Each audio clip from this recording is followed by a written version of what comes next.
Bom dia, quarto ano. E aí? Vamos lá mais uma aula? Vejam só. Deixa eu te ajeitar aqui. Pronto, acho que foi. Por favor, quarto ano, eu quero que vocês abram aí na página 9 de geografia, tá? Na realidade, a gente já deu um pulo do gato, que foi na última aula, porque eu lancei um vídeo do YouTube explicando algumas atividades que a gente vai ver, mas a gente só vai dar uma explanada nele, tá bom? Porque vocês até me informaram, muitos me passaram as informações bem colocadas, de acordo com o vídeo que assistiram. E muitas dessas respostas estavam certíssimas, tá? Vocês observaram direitinho o que cada atividade e o que é que eles fazem, o que é de interessante nelas, tá bom? Adorei. Olha só, a página é 9 e aí a gente vai trabalhar agora alguns títulos de atividades que estão relacionadas ao campo. A primeira dela é a agricultura familiar. Gente, olha, quando a gente fala em agricultura familiar, primeiro de tudo e antes de mais nada, saibam que a agricultura familiar se resume a um espaço menor, tá? Quando a gente fala em agronegócio, agroindústria, a gente vai estar se referindo exatamente a um espaço muito maior, muito mais amplo. E que as atividades estão baseadas na monocultura. Monocultura que se resume a um tipo único de cultivo, seja de cana, de algodão, de um tipo de cereal, como o arroz, o feijão, a soja, o milho, que é o que mais tem rendimento. Então, monocultura, agronegócio. A agricultura familiar, a gente está falando de policultura. Policultura, estamos falando de diversos tipos, desde criação de animais, até plantios como arroz, o feijão, a mandioca, o milho, a soja um pouco mais enxuto, né? Não vai ser tão amplo. Mas enfim, tá certo? Então associem isso. E é uma atividade econômica que está relacionada justamente como a própria palavra diz, agricultura familiar. Eles estão relacionados mais aos seus, à comunidade que ali estão presentes, certo? E a mão de obra, além de ser mais barata, não inclui também indústrias, não há industrialização, como também a mecanização. A gente está falando agora de máquinas. Não inclui máquinas muito vantajosas, nem máquinas muito potentes. É realmente o trabalho braçal que forma a agricultura familiar, certo? Fechou esse assunto, aí a gente vai agora para a agricultura familiar e comunidades quilombolas. Lembrando, quando a gente se refere a comunidades quilombolas, estamos falando de populações remanescentes de escravos, tá? A começar por aí. Nós estamos falando de populações remanescentes de escravos. Então, são as comunidades quilombolas, ok? A começar por aí. Ou seja, ela é mais tradicional, certo? É mais tradicional e o desenvolvimento também é familiar, ou seja, estamos falando em um circuito mais fechado entre as próprias comunidades ou então entre a família em si, tá certo, gente? É importante que vocês saibam que no próprio livro tem algo bem interessante. No terceiro parágrafo sobre a agricultura familiar e comunidades quilombolas, que fala sobre o IFAM. IFAM, isso mesmo. Ele vai estar entre... Ó, gente, exatamente aqui, ó. Não sei se vocês conseguem visualizar, mas exatamente aqui. No terceiro parágrafo, terceiro e último, melhor dizendo, da página 9, tá? Espero que tenham visto e espero que estejam acompanhando com o livro, que aí fica melhor de vocês entenderem. O IFAM. IFAM é o quê? Instituto do Patrimônio Histórico Artístico Nacional. Gente, é um nome comprido, mas é isso mesmo, tá? Ele se refere ao quê? O que é que o IFAM esclarece? Isso no ano de 2018. O IFAM esclarece que as comunidades quilombolas têm algo bem pontual, bem registrado entre eles, que é justamente o cultivo, lógico, como eu falei a princípio, entre as comunidades, entre os familiares, mas o que primordia essas atividades é justamente a utilização do adubo e a não utilização, perdão, do agrotóxico.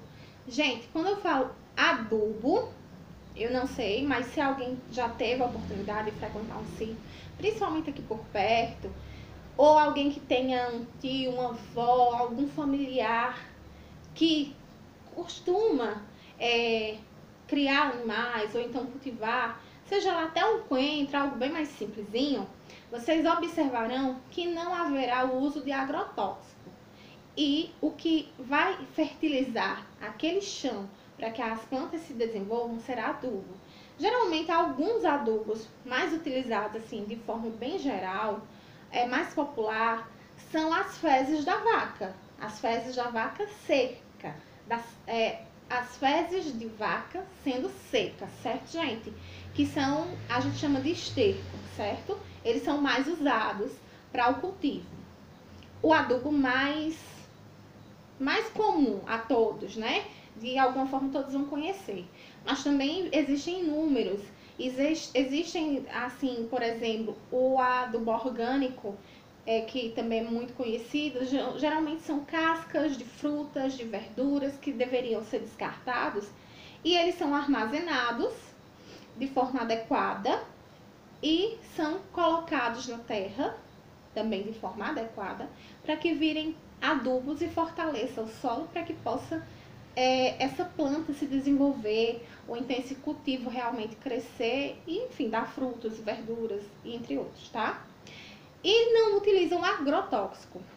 Para quem não sabe, vou dizer, mas eu acredito que a maioria deva saber, quando a gente fala em agrotóxico, a gente está falando de elementos químicos. E esses elementos químicos, eles geralmente vão estar armazenados em garrafões ou em outros produtos que são colocados nas lavouras para que outros animaizinhos pequenos, insetos, moscas, enfim, não estejam pousando ou não estejam comendo essa fruta, esse legume. Esse agrotóxico acaba matando esse animalzinho, esse inseto, mas acaba também prejudicando a fruta, a verdura, porque o alimento fica contaminado. Não deixa de não ser uma espécie de veneno. É um veneno para os insetos, mas que a longo prazo acaba prejudicando a nossa saúde, tá? Então, assim, o IPHAN, ele, em 2018, ele pontuou a comunidade quilombola por não usar agrotóxicos e usar adubo, certo, gente? Que foi o que eu acabei de falar. Espero que vocês tenham entendido. Que o adubo é mais orgânico, é mineral, pode ser usado por todos nós sem preocupações. Já o agrotóxico, ele é muito preocupante, principalmente ele é utilizado no agronegócio, porque nós estamos falando de lavouras grandes, de lavouras de milho, de soja, entre outros. Então, ele é mais utilizado no agronegócio.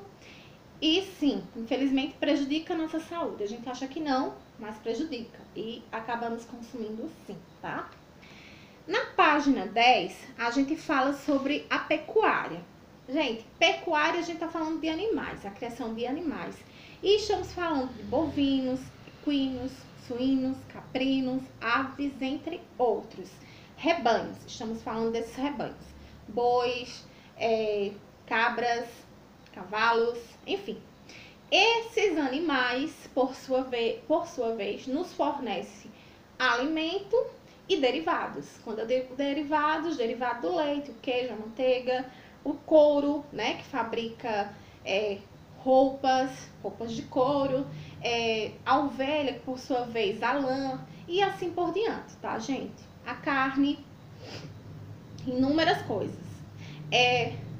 Quando a gente fala em pecuária, eu diria que não deixa de não ser uma exploração animal, porque são criados para o abate. Em algum momento, aquele animal, infelizmente, vai ter o processo do abate, e por meio do abate do animal é que a gente vai poder ter o recurso, né? Infelizmente, vai ser pela morte do animal que a gente vai poder ter esse recurso de alimentação e de outras necessidades que acabamos tendo, tá? Então, veja bem, a pecuária há dois meios. Há o meio do confinamento, o confinamento, que é a forma intensiva, e a extensiva. A intensiva é o confinamento. O animal, ele fica em um espaço mais reduzido, porém existem profissionais que vão trabalhar na alimentação desse animal, que vão trabalhar na saúde deste animal e no local onde ele fica confinado. Então a gente está falando em intensivo, tá? Esses profissionais são da zootecnia, por exemplo, estamos falando de veterinários, entre outros. Quando a gente fala zootecnia, a gente está falando do profissional que vai trabalhar baseadamente na alimentação, certo? É como se fosse, mas não é, tá, gente? É como se fosse um nutricionista do animal. Mas ele não vai levar esse nome. E também ele não se resume a só aumentar a alimentação. Ele trabalha na alimentação, entre outras atividades. Temos o zootecnista, tá? E temos o veterinário que trabalha com a medicação, que trabalha para a saúde e o bem-estar do animal, tá? Esse estamos falando de intensivo, confinamento, reduzido. Quando eu falo extensivo já está dizendo, tá abrindo. Então, realmente, esse animal, ele vai trabalhar, ele vai habitar o campo, pastagem, certo? Ele fica livre, ele fica solto no pasto, ele é criado solto no pasto. Tem veterinário para ele, tia? Tem veterinário para ele. Mas ele não fica tão limitante a um espaço menor, como é o confinamento, certo? Na página 11, nós temos o extrativismo. O extrativismo, dependendo de como ele seja, ele beneficia o ser humano, lógico, né? Ele pode também, de alguma maneira, ele pode também não prejudicar tanto ao meio ambiente. Isso vai da relação que o extrativista tem quando ele trabalha. Por exemplo, quando a gente fala, como alguns me colocaram, na extração de minerais, a gente está falando de escavacar a terra. Estamos falando de escavacar o solo para poder encontrar minérios como prata, ouro, chumbo, níquel, entre tantos outros. Então, neste momento, nesse usufruir, na forma como se usufrui no extrativismo, sim, é uma maneira de ferir o solo, porque existe a disseminação de muita mata nativa para poder se chegar no interesse dessa pessoa que trabalha na extração de minérios, tá? Então, é uma forma de agressão ao solo, às matas, ao rio, tá ok? Quando a gente fala, isso estou falando mineral, quando a gente fala vegetal, extração vegetal, nós temos também as seringueiras, é uma forma de extração, tá? A extração de seringueiras, que é aquele líquido em que faz a borracha, ok? E temos também a extração animal, que é caça e pesca.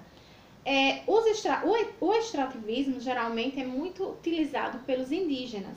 Eles utilizam, mas não destrói como o homem da sociedade moderna, né? Que utiliza, desbasta, arranca, destrói e infelizmente acaba agredindo muito a natureza. Não somente ao solo, como a vegetação, aos rios, aos animais, e de forma muito errônea, né? Um caminho muito tortuoso. Enfim. Por finalizar essa aula, já que só temos uma, a nossa atividade vai ficar na página 11. Olha ela aqui, linda, maravilhosa, jogo rápido. E o que vocês fizeram na última aula é praticamente o que vocês irão fazer aqui, só que agora no livro, tá? E tá se perguntando, com base no que você estudou, responda as questões. O que é agricultura? O que é pecuária? E o que é extrativismo? Diante do que eu informei, do que vocês estudaram no vídeo e agora por mim, nesse momento, vocês colocam suas palavras o que vocês entenderam, tá? Espero que dê certo e qualquer dúvida é só se comunicar comigo, tá bom, meus anjos? Fiquem todos com Deus e na próxima aula, se Deus quiser, nos encontramos. Beijão!